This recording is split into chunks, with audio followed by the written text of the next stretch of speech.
Dios está identificando a sus siervos Moisés y Aarón con esta genealogía que es parcial, donde no parece haber un linaje muy ejemplar. Nos recuerda la genealogía de Cristo, ¿verdad? Como Cristo se identifica con una genealogía de pecadores. Se menciona a los hijos de Aarón que tiene con su mujer Elizabeth, hermana de Naasón.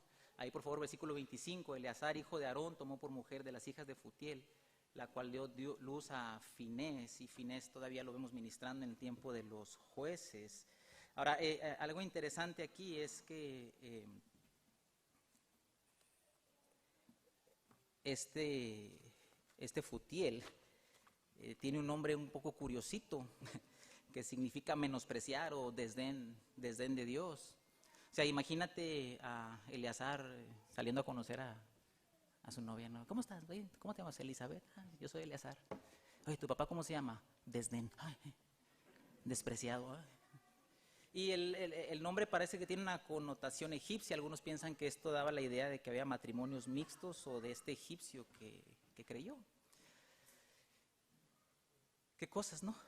Pero mira cómo termina el versículo 25.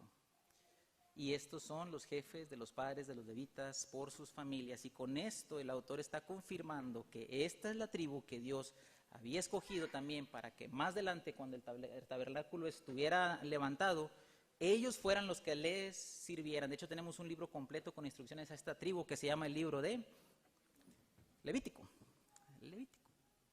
Esta sería la encargada de servir en el tabernáculo. Y confirmando esta autenticidad de quiénes son Moisés y Aarón y mencionando a esta genealogía, uno puede preguntar, ¿estos servidores de Dios? No, pues guau, como dicen los muchachos, ¿verdad? Entonces, ¿por qué?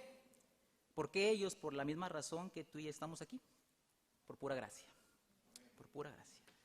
Ahora, en versículos 26 y 27, el énfasis recae en dos personajes especialmente que son parte de esta misma tribu, y encontramos a Moisés y Aarón, y nota el énfasis en estos dos. Versículo 26 dice, este es aquel Aarón y aquel Moisés. Mira la primera parte del versículo 27, estos son los que hablaron a Faraón. Y mira cómo termina el versículo 27, Moisés y Aarón fueron estos. O sea, ¿te queda duda? No, ¿verdad? Es específico el punto que el autor nos quiere mencionar. Estos son Moisés y Aarón, descendientes de esta tribu. Es como dar un sello de autenticación o certificación de que ellos fueron los llamados por Dios, los escogidos para venir a Faraón y sacar al pueblo de Egipto. Repetir esta frase como 3 veces es como cuando tú vas y compras unos tenis originales, ¿verdad? Porque me han dicho que aquí hay piratería, no sé, no me ha tocado. Pero cuando tú vas y compras algo, ¿qué es lo primero que preguntas? Más si andas en el mercado, ¿no? Pues, ¿son originales? ¿Y qué buscas? Sellos, ¿verdad? Autenticidad. Y aquí sabemos que Moisés y Aarón no son piratas, ¿verdad? Ellos son los que Dios escogió para liberar al pueblo. ¿Y por qué ellos? ¿Eran muy calificados, elocuentes, valientes, fuertes u osados guerreros libertadores? Por lo que hemos visto en narraciones anteriores nos queda claro que no, y por lo que revela el capítulo 6 en 2 versículos, justo antes de la genealogía y otro justo después, pues vemos que por lo menos Moisés llegó a recalcar en repetidas ocasiones que no era capaz, sino también indigno. Mira versículo 12 de capítulo 6. Y respondió Moisés delante de Jehová, he aquí los hijos de Israel no me escuchan. ¿Cómo pues me escuchará Faraón, siendo yo qué? Torpe de labios. Pero ahora mira versículo 30. Y Moisés respondió delante de Jehová, he aquí yo soy torpe de labios. ¿Cómo pues me ha de oír Faraón? Ahora, lo interesante aquí es que estudiosos dicen que una traducción más precisa es que Moisés está diciendo, yo soy incircunciso de labios. En 2 ocasiones se menciona esta expresión de parte de los labios de Moisés, yo soy incircunciso de labios. Versículo 12 parece abrir un paréntesis que enmarca la genealogía y lo cierra retomando la narración en el versículo 30 con prácticamente las mismas palabras de Dios a Moisés y de Moisés hacia Dios. Moisés ya no solo se excusa por su incapacidad, sino también hace mención hasta de su indignidad. Hacer mención de la incircuncisión es una manera de resaltar no solo inutilidad, sino también indignidad. Por ejemplo, si usted encuentra en la Biblia que el pueblo es de oídos incircuncisos, ¿qué nos está diciendo? No pueden, ¿qué? No pueden escuchar. Usted constantemente encontrará que se dice de Israel que tiene un corazón incircunciso, incapaz de escuchar y de obedecer. Curiosamente, Isaías, cuando tuvo su visión en el templo, usó una expresión similar diciendo: ay de mí, que soy hombre de labios inmundo, reconociendo así su pecado. Y parece que este es el punto al que Dios quiere llevar a Moisés. Y en este punto, donde Moisés no solamente habla de su indignidad, sino parece que se enfrenta delante de Dios con cierto recelo, porque en 6:12 dice que Moisés respondió delante de Jehová, y en 6:30 dice que respondió delante de Jehová, y la nueva versión internacional dice que enfrentó a Jehová. A pesar de eso, Dios sigue hablando y tratando con su siervo desanimado, y lo hace a través de su palabra insistente y amorosa. ¿Por qué decimos esto? Mire el verbo hablar que se atribuye a Dios en capítulo 6. Mire versículo 2, por favor, donde dice: y habló todavía Dios a Moisés. Mire por favor versículo 10. Y habló Jehová a Moisés. Mire versículo 13. Entonces Jehová habló a Moisés y a Aarón, a sus siervos. Y preste especial atención a la repetición del versículo 28 y 29 en capítulo 6, donde dice: cuando Jehová habló a Moisés en la tierra de Egipto, entonces Jehová, ¿qué? Habló a Moisés, le habló hablándole, hermano. Esto es increíble, hermano, no es cualquier cosa. ¿Sí entiendes lo que el pasaje dice? Dios, ¿qué? Dios habló, no está hablando el presidente, no está hablando un rey terrenal, no está hablando el CEO de una empresa, es Dios hablando a dos pedazos de tierra moldeados en seres humanos. Dios hablándole a frágiles seres humanos. Ahora, nota por favor que a pesar de la renuencia de Moisés, Dios lo recomisiona y le proporciona los recursos necesarios para cumplir su misión. Le da su persona, le da su palabra y le da un compañero. Moisés, no hay opción, yo te llamé y quiero que me sirvas. Nota que justamente después de que leemos esta expresión, Jehová habló a Moisés, dice: yo soy Jehová. Esta es mi persona, está contigo. Di a Faraón, mi palabra está contigo. Y en medio de esa renuencia, cuando Moisés sigue luchando, el versículo 7 hace una expresión de mucha ternura. Capítulo 7, versículo 1, donde dice: Jehová dijo a Moisés. ¿Y cuál es la siguiente palabra? Mira. Mira, varias traducciones y versiones de la Biblia contienen esta palabra. Mira. Mira, y una versión dice: Moisés, ten en cuenta. ¿No le suena como cuando usted insiste constantemente para que su hijo le obedezca, y usted habla y habla y habla, y el muchacho parece que no obedece, y usted con ternura se acerca y le dice: mira, ven, mira? Moisés, no está solo, no se trata de ti. A pesar de esa renuencia, le da su presencia, le da su palabra y le ofrece un compañero. Si usted y yo hubiéramos comisionado a Moisés para una obra y después de tanta renuencia, ¿qué hubiéramos hecho con él, usted y yo? Se está hablando, diciendo: no quieres, ¿sabes qué? Bueno, sí, el que sigue. ¿Sí? No, pero Dios no es así. Dios constantemente habla a sus siervos. Tiene un propósito para este Moisés. Así que el éxito de la misión no radica en quién eres tú, sino en quién soy yo, porque el pueblo iba a conocer quién es Jehová, no quién es Moisés. Amén. ¿Sí? No se trata de tus recursos, se trata de que yo te comisioné, independientemente de tu incapacidad o de tu indignidad. Y es necesario reconocer que a veces usted y yo respondemos así al llamado de Dios y ponemos antes que nuestra confianza y fe en Él y a sus muchas insistentes maneras de hablarnos, anteponemos nuestras debilidades. Y es bueno reconocer nuestras debilidades, hermano. No estamos aquí porque somos fuertes ni capaces. Paul Tripp dice, todos arrastramos a nuestro ministerio un catálogo personal de debilidades, y puede ser también a nuestras personas. Y lo haremos hasta que estemos del otro lado. Dios nos ofrece su gracia capacitante porque todavía la necesitamos. La negación de la debilidad nunca es un camino hacia las cosas buenas. Paul Tripp sigue diciendo en su libro, Sé líder, Dios no nos llama al ministerio porque seamos capaces, sino porque Él lo es. Como líderes, en cualquier esfera de liderazgo que usted influya, no debemos temer a la debilidad porque la gracia de Dios es suficiente.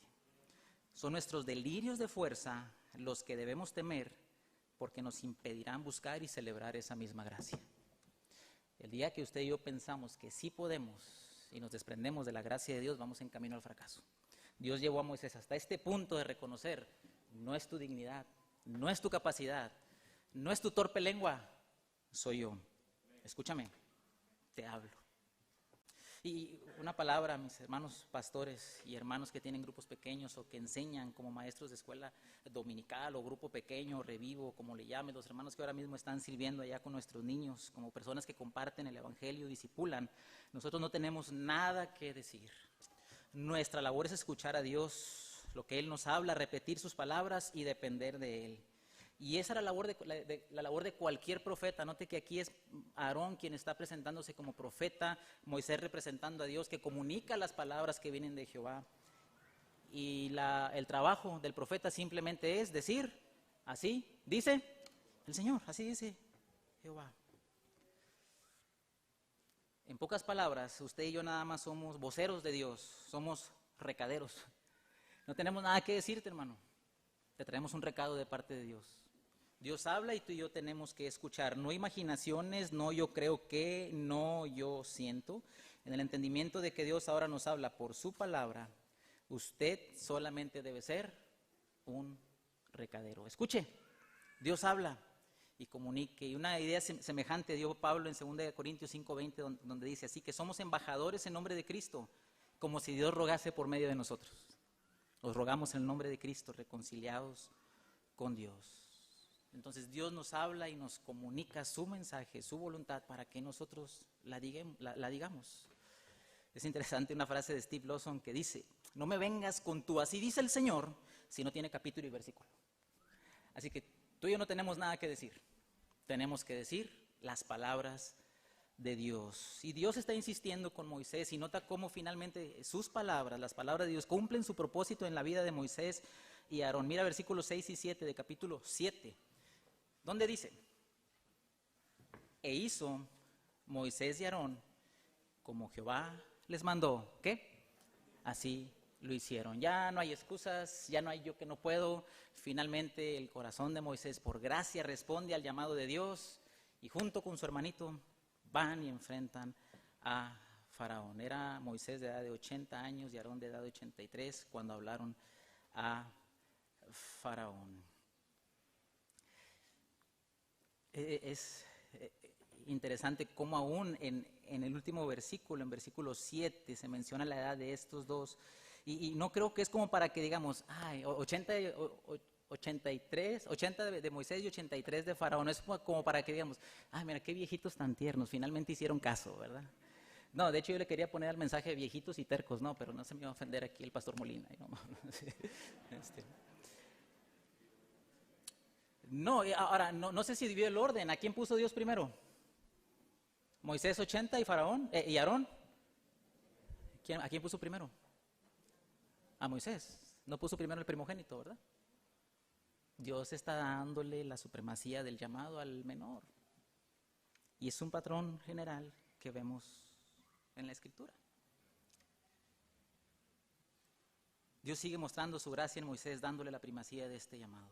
Y ahora, estos dos viejitos aparentemente, pero recuerde que le faltaban 40 años a Moisés todavía para seguir sirviendo a Dios. Estos dos hermanitos se enfrentarían a un faraón probablemente más joven y potencialmente más poderoso. ¿Pero con qué iban? Con el poder de Dios, la persona de Dios y la palabra de Dios. Y aquí vale la pena una aplicación. ¿Cómo respondemos usted y yo ante la revelación de Dios si entendemos que Dios ha hablado y sigue hablando? Yo no sé si le genera a usted lo que genera en personas o si le ponemos atención a esto y lo tomamos en serio, pero ¿se emociona o le causa algo el saber que Dios ha hablado, hermano? Y seguramente Dios no le habla a usted audiblemente ni se le ha aparecido en una zarza, pero Dios nos habla por su palabra escrita. No sé si vio los himnos que cantamos tan llenos de escritura. Estamos emocionados cantando esa realidad de la suficiencia de Jesús, hermanos. Dios nos habla. El hecho de que usted esté aquí escuchando predicación, que sea parte de un grupo pequeño, que haya hermanos o buenos amigos, hablando de amigos del alma, acaban de terminar eso los de UCLA, ¿verdad? Que le animan a leer las escrituras, le comparten un pasaje, le animan a leer, a estudiar, a memorizar, te animan a venir a la iglesia, no es otra cosa más que Dios hablándote. Dios le habla para darse a conocer a usted y cumplir sus propósitos salvadores en sus vidas y en las personas en las que usted tiene influencia. Yo sé que muchas veces usted puede decir como Moisés, pues ni me hacen caso, ni me oyen, los invito al devocional y ni vienen. Pero eso no le limita a usted, hable la palabra de Dios. ¿Por qué? Porque no se trata de usted. Puede ser que usted se siente indigno o incapaz, o que no sabe, o que no puede, o hay un pecado persistente que le estorba, o que no tiene las herramientas para enseñar o ser un discípulo, discipulador, pero eso no limita a Dios. No se trata de usted, sino del Dios que habla. Tú puedes decir que eso de comunicar las palabras de Dios, pues es para los líderes y los pastores y los conferencistas y el hermano de respuestas en Génesis. Pero, hermano padre de familia, Dios te da su palabra para que la comuniques a tus hijos y a tu esposa. Tú eres el vocero de Dios en tu casa, hermano. Bueno, pero a mí Dios no me habla. No te habla porque no lees la Biblia, por eso no te habla. ¿Sí? Si leyeras la Biblia, sabrías qué decirle a tu esposa y a tus hijos y comunicarías el mensaje de Dios. Querida hermana, Dios te da su palabra para que enseñes a tus hijos o a tus hijas y a otras señoritas. Se llama tantito, ¿verdad? A ver. Que las mujeres mayores enseñen. Acabamos de escuchar que hay un programa nuevo esta semana que no se trata simplemente de que sea un programa, sino de buscar maneras efectivas de que nuestros hijos escuchen la palabra de Dios. Y vamos a ocupar personal, ¿verdad, pastor? Y tú escuchaste, no, y va a haber una, así, ay, yo no puedo, no, yo no daría clases a los niños, no, yo no, ¿sí? Moisésito, sí, Moisésita, sí. No, que lo haga otro más preparado. Pero sabes que Dios te dio capacidad a ti, y que Dios te la regaló, y que Él te constituye para que hagas eso, y tú no quieres. No digas que no puedes, bueno, no puedes, pero Él puede en ti. Ay, hermano, es que soy indigno. Tengo labios incircuncisos. Tu dignidad y mi dignidad no depende de nosotros, depende de Cristo en nosotros. No valgo por mi posesión. Su poder se perfecciona en la debilidad y Dios nos llama a confiar en Él, a obedecer constantemente con su voz hablándole y a hacer cosas sencillas. Ahora, ¿qué hicieron Moisés y Aarón? Como Jehová les mandó, ¿verdad? ¿Cuál era su trabajo? Ve y di a Faraón. Es todo. Y lo primero que hacen Moisés y Aarón, como Dios les mandó, fue echar una vara. Mira capítulo 7, versículo 7. 9. Y habló Jehová a Moisés y a Aarón diciendo, si Faraón nos respondiera diciendo, mostrad milagro, dirás a Aarón, toma tu vara y échala delante de Faraón para que se haga culebra. Vinieron pues Moisés y Aarón a Faraón e hicieron como Jehová le había mandado. No hicieron otra cosa más que eso. Y Aarón echó su vara delante de Faraón y de sus siervos y se hizo culebra. Aarón, lanza la vara. Pero, señor, una vara. Sí, ¿una vara qué? Tú lanza la vara. ¿Escuchaste? Eso es lo que tienes que hacer. Y ellos lo hicieron. Y Dios honró su obediencia. Y Dios ya no te manda a lanzar varas a ti. No vayas a tu casa y escoba, culebra. No, sí. No. Obedece a las cosas sencillas que Dios te pide hacer. Veremos el propósito de eso un poquito más adelante. ¿Qué cosas sencillas me llama Dios a hacer? A leer la Biblia, a compartir la palabra con mis amigos, con mi familia, con mi iglesia, con mis hermanos en mi grupo pequeño. No se trata de mí, ni de mi dignidad, ni de mi capacidad, sino Dios que nos ha hablado y nos da su gracia para comunicar su palabra. Débiles y asustadizos discípulos cobardes y temerosos Pedros, orgullosos y después humillados Pablo. Y usted y yo somos débiles, tercos e indignos, pero alcanzados por la voz amorosa de un insistente Dios que nos habla y nos sigue hablando. Ahora vemos cómo la revelación de Dios produce un efecto totalmente diferente en el corazón de Faraón. Recuerde que Dios se presenta a Israel y a Moisés como el libertador. No ellos nada más son instrumentos. Él es el salvador de su pueblo con un propósito específico. Mire Éxodo 6:6. Por tanto dirás a los hijos de Israel: yo soy Jehová, y os sacaré de debajo de las tareas pesadas de Egipto, y os liberaré de su servidumbre, y os redimiré con brazo extendido y con juicios grandes, y os tomaré por mi pueblo, y seré vuestro Dios, y vosotros sabréis que yo soy Jehová vuestro Dios, que os saqué de las tareas pesadas de Egipto. Dios se revela para que el pueblo lo conozca, liberándolos. En la salvación el pueblo conocería a Dios, pero en la liberación de Israel, Egipto conocería el juicio de Dios. Mire capítulo 7, versículo 4. Y Faraón no os oirá, mas yo pondré mi mano sobre Egipto y sacaré a mis ejércitos. Mi pueblo no es tuyo, Faraón. Los hijos de Israel de la tierra de Egipto con grandes juicios. Mire versículo 5. Y sabrán, la misma expresión de versículo 6, en capítulo 6. Y sabrán los egipcios que yo soy Jehová. Ahora note, cuando extienda mi mano sobre Egipto y saque a los hijos de Israel en medio de ellos, extendiendo su mano para juicio, Egipto y Faraón sabrían quién era Jehová. Dios se revela para cumplir sus propósitos de juicio, avergonzando a los fuertes. Notemos las palabras que Moisés y Aarón tienen que comunicar a Faraón.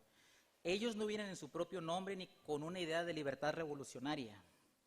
Versículo 2 dice: Aarón, tu hermano, hablará a Faraón. Y note otra vez la palabra hablar. Está hablando Aarón las palabras de Moisés, que en última instancia son las palabras ¿de quién? Las palabras de Dios, ¿verdad? Dios habla a Moisés, Moisés habla a Aarón habla a Faraón. Hasta rima, brother, sí, Aarón, Faraón. En última instancia, las palabras de quién está escuchando Faraón. De Dios, ¿verdad?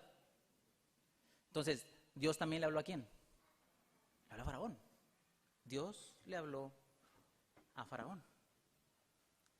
Está hablando Aarón las palabras de Moisés, que son las palabras de Dios traídas a él por Moisés. Moisés y Aarón están revelando a este gobernante el plan de salvación de Dios.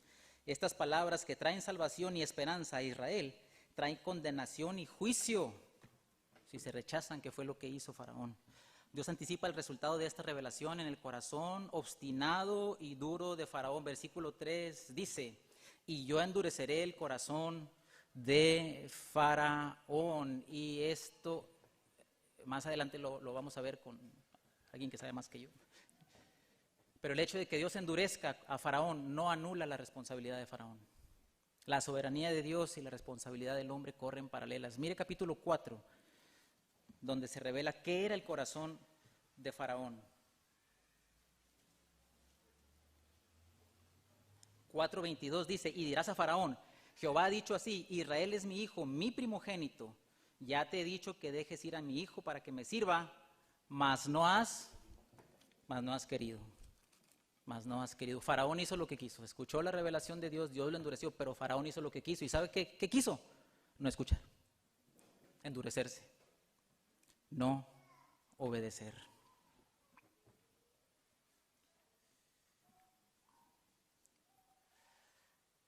Ahora note que el pasaje también que leímos dice que Dios va a traer juicio.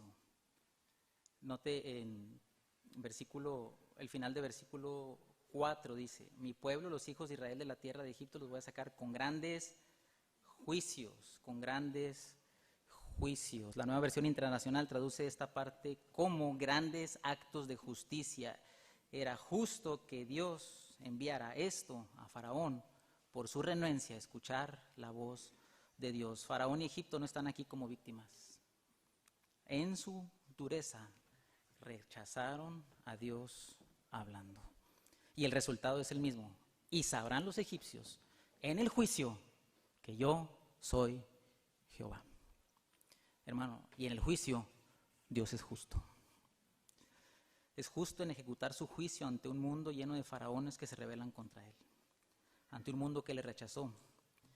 Y esta es la condenación, que la luz vino al mundo y los hombres amaron más las tinieblas que la luz. Ahora mira el desafío deliberado de Faraón ante la orden de Dios. Moisés y Aarón, como representantes de Dios, van ante él. Ahora imagínese la escena. Ahí vienen estos dos, viene Moisés, viene Aarón y van a jugar de visitantes. ¿Sí? Van a la sede del equipo local. Van a la corte de Faraón. O sea, imagínese esto, hermano. Ahí van. A la corte del hombre más poderoso de la época. Es como si el Cruz Azul fuera al Santiago Bernabéu y con la pura banca. ¿Sí? O sea, no hay posibilidades, ¿no? Nomás no, nadie le va al Cruz Azul aquí. Yo voy a usar los equipos locales, pero luego me apedrean afuera. Entonces, no. Y mire lo que este autoproclamado Dios hace. Capítulo 8, capítulo 7. Cuando se presentan delante de Faraón, Moisés y Aarón, dice, hicieron como Jehová les había mandado, y echó a Aarón su vara delante de Faraón y de sus siervos, y se hizo culebra. Entonces llamó también Faraón sabios y hechiceros, e hicieron también lo mismo los hechiceros de Egipto con sus encantamientos. Pues echó cada uno su vara, las cuales se volvieron culebras, mas la vara de Aarón devoró las varas de ellos. ¿Quieres milagro? Mira, Moisés, ¿qué hacemos? Pues lo que Dios dijo, echa la vara. Y se hace culebra. Aquí la palabra culebra es diferente a serpiente. Cuando Dios se acerca a Moisés en Madián, algunos solamente la ven como un sinónimo y unos piensan que era o una culebra o un lagarto pequeño. No sé mucho de esto, pero la idea es que sucede este milagro curioso. No sé cómo lo miraríamos usted y yo viendo que una cosa inanimada comienza a moverse y empieza a asiciar y termina por tomar la forma de un ser vivo. Una prerrogativa que Dios tiene de dar vida. Pero Faraón, al ver esto, llama a los falsos, a los que le dicen lo que él quiere escuchar, a los que le dan el mensaje que lo endurece, lo que a él le conviene. Y este autoproclamado Dios saca a su equipo también. ¿Qué estaba pensando Faraón? Si no estás en el programa de Egipto Got Talent, o Egipto tiene talento, donde le hablas a los tuyos para que hagan sus trucos, Faraón diría, ahí está, yo también puedo, yo también tengo los míos, no me vengas con que Dios. Ahora, aquí es importante mencionar lo siguiente: la magia y la hechicería tenían un papel principal en la religión panteísta de Egipto. Sus antiguos documentos registran las actividades de los hechiceros. Entre los más destacados estaban los encantadores de serpientes. Y todavía sabemos que para allá, para Medio Oriente, eso se ve, ¿verdad?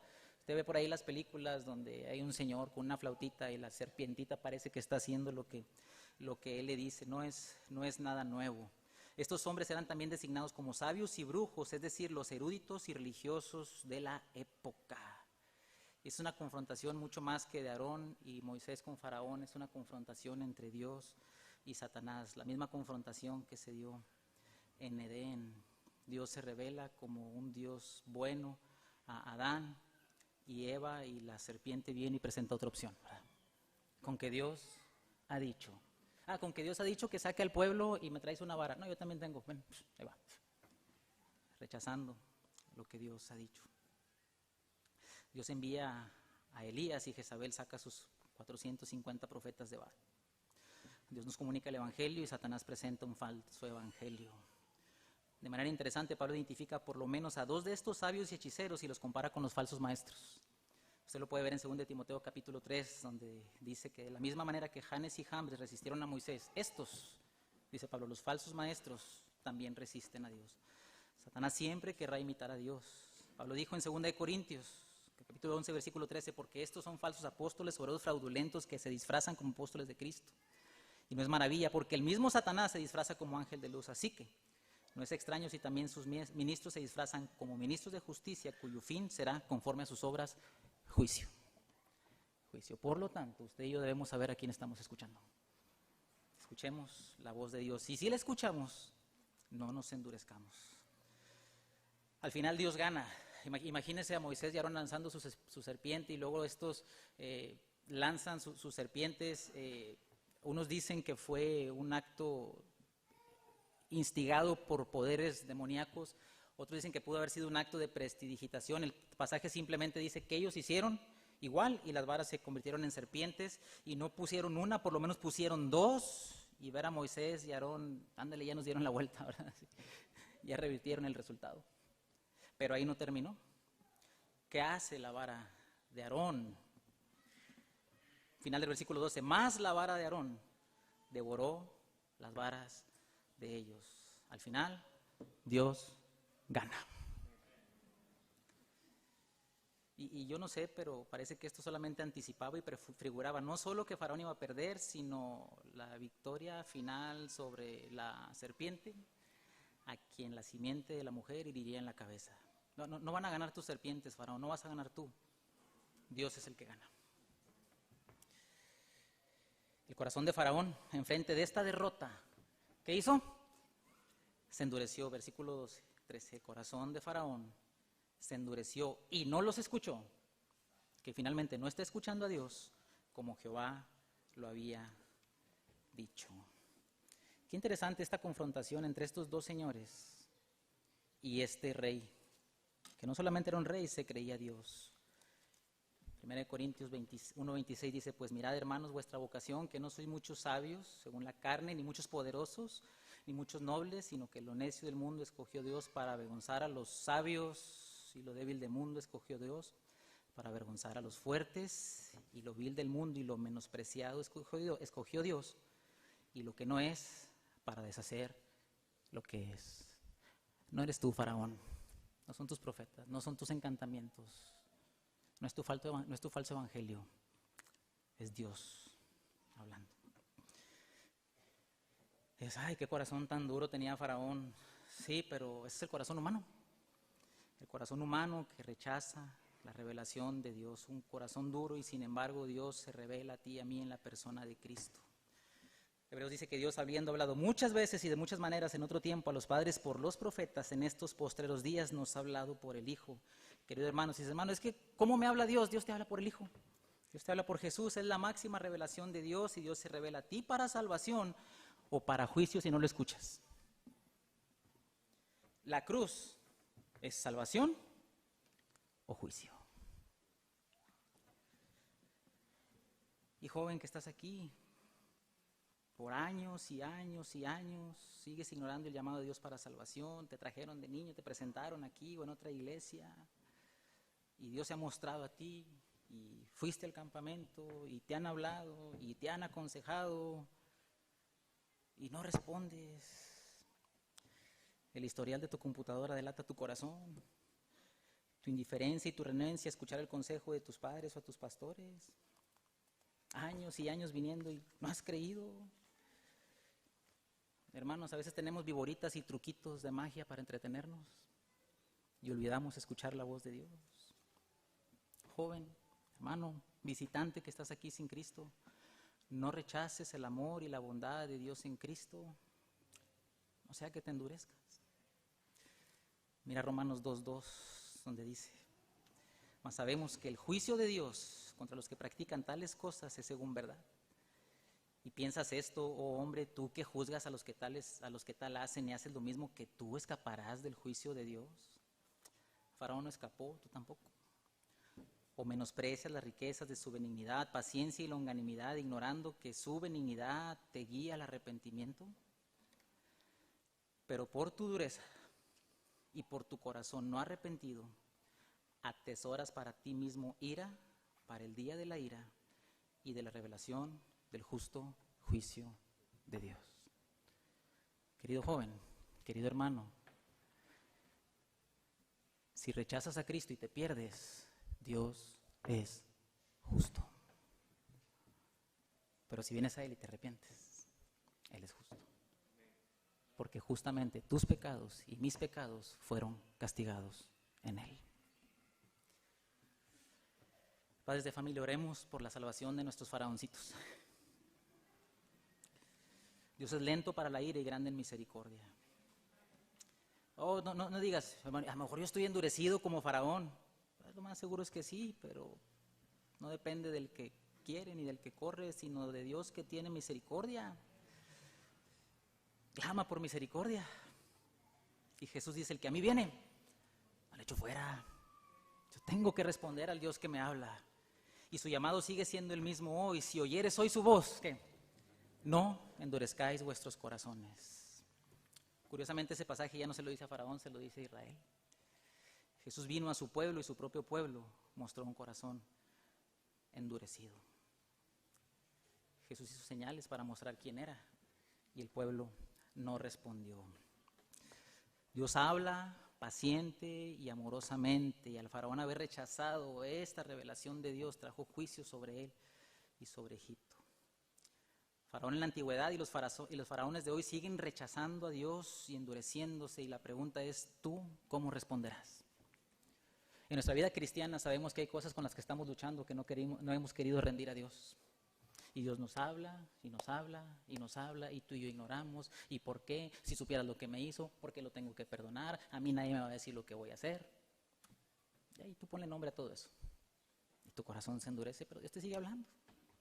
Y si estás en Cristo, y Dios te sigue hablando, y trayéndote la verdad de que si tú lo escuchas, hay liberación y salvación para ti.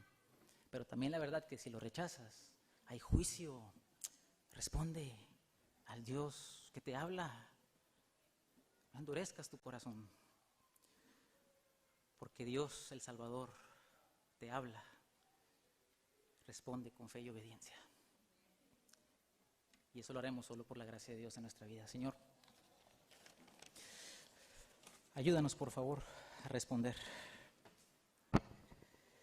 Nosotros no sabemos el resultado, pero lo que sí sabemos